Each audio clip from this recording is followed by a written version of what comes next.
Welcome to News Today with WDW News Today. I'm Tom Corliss. Here now is the news for May 15, 2019.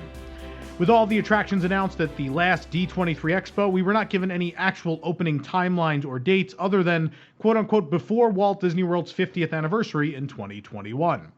Well, according to internal documents, the trackless Remy's Ratatouille adventure ride coming to Epcot is now a bit ahead of schedule.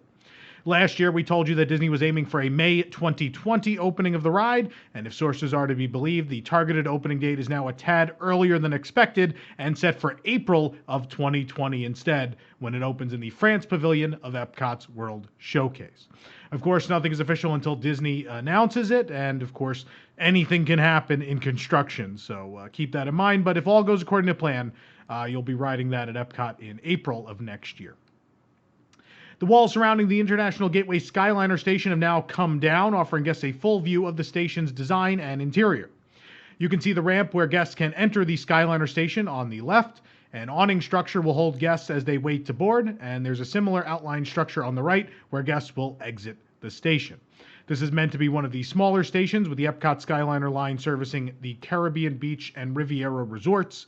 Disney's Caribbean Beach Resort will then serve as the main hub between Disney's Hollywood Studios and the Art of Animation and Pop Century Resort lines. Guests arriving at Hollywood Studios will finally find a permanent tram stop at the front of the park after 9 months of bulldozing, repaving, and reimagining what was the bus loop, handicap parking, and the old tram loading and unloading area. Phase 1 of the entrance overhaul project was completed this week. Guests no longer walk through a maze of construction walls to get to the park from their car. The completed half of the new security checkpoints opened as well, with the rest to come later this year. Hours have been extended for select June and July dates in the Magic Kingdom, including some early morning openings and late night closures for the 4th of July weekend. July 3rd and 4th will see a park opening at 8 a.m. now. Meanwhile, June 2nd and 3rd, 5th through 7th, 10th, the 12th and 13th, the 17th through the 22nd, and the 24th through the 27th will see a park closing extended to 11 p.m. Meanwhile, on July 2nd and 3rd, park closing will be at midnight, with extra magic hours on July 3rd from midnight to 2 a.m. Meanwhile, on July 4th, park closing will be at 1 a.m. Do note that despite numerous annual passes being blocked out on those days, they are still very high traffic days of the park, and so while you may be enticed by those extra hours, it's probably going to be a little busy, so plan accordingly if you plan on enjoying those. With MegaCon taking place in Orlando this weekend, there are lots of special extracurricular events taking place throughout the parks and beyond, and among them is a really neat new Mickey Mouse Club reunion that's taking place.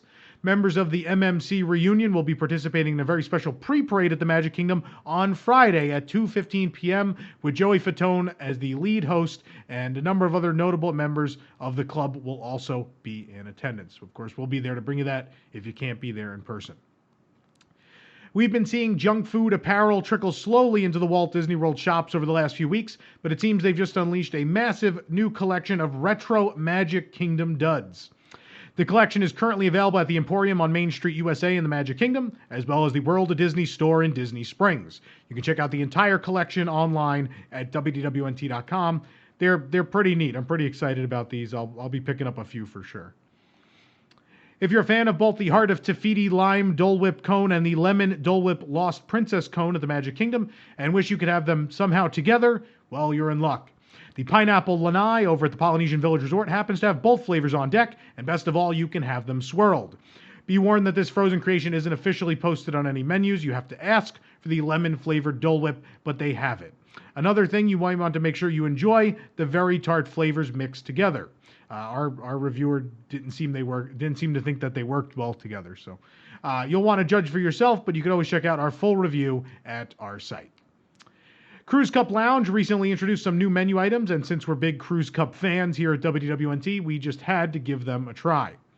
At this often overlooked lounge and bar space at the Yacht Club Resort, you'll now find a jumbo everything bagel pretzel and more. You can read all about these new items at WDWNT.com as well, and every day I'm thinking about that pretzel, man. It's a big day at Disneyland Park as even more scrim is down surrounding the lovely Sleeping Beauty Castle, debuting some of the bright, beautiful new colors of pink and blue. And what's that on the main building? Why, it's the pixie dust, of course. Project Stardust promised a layer of pixie dust to make the castle even more magical, and so far, some think it's delivering. Reviews have been very mixed. Be sure to let us know in the comments if you agree with those reviewers saying they don't like this, or maybe you should have an open mind and wait till all the tarps are down. That's what I'm waiting for. I don't hate it. I don't hate it just yet. Transport yourself to the glittering world of Hollywood with new experiences coming to the Walt Disney Studios Park in Disneyland Paris. The Biz Like Showbiz event will take place May 21st through June 28th, and we'll see the arrival of all kinds of glitzy personalities taking to the streets of Hollywood Boulevard. You'll spot rising stars and filmmakers with their clumsy assistants, preparing to set the cameras rolling in their bubble of fame and extravagance. And who knows, maybe you'll even be invited to join the cast. Not only that, but Push the Talking Trash Can will be returning to Disneyland Paris. Everyone's favorite talking litter bin will be doing the rounds, interacting with guests in a way only a trash can can. We've heard that Push is currently showing a solid determination to become a famous rap artist, so if you see him, it may be worth asking for a demo and supporting him on his mission to find his groove. Oh boy. If that's not enough, we will be there. We will be at Disneyland Paris for the start of this event, and we will be bringing you coverage. Also worth noting, our next 3 episodes will be broadcast from Disneyland Paris, both from the Sequoia Lodge and the Disneyland Hotel. So stay tuned. Our next 3 episodes coming to you once again from an international location.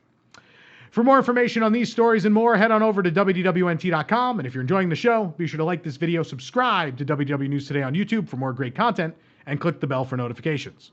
For the worldwide leader in Disney Parks news, this is Tom Corliss saying enjoy the rest of your today and have a great, big, beautiful tomorrow.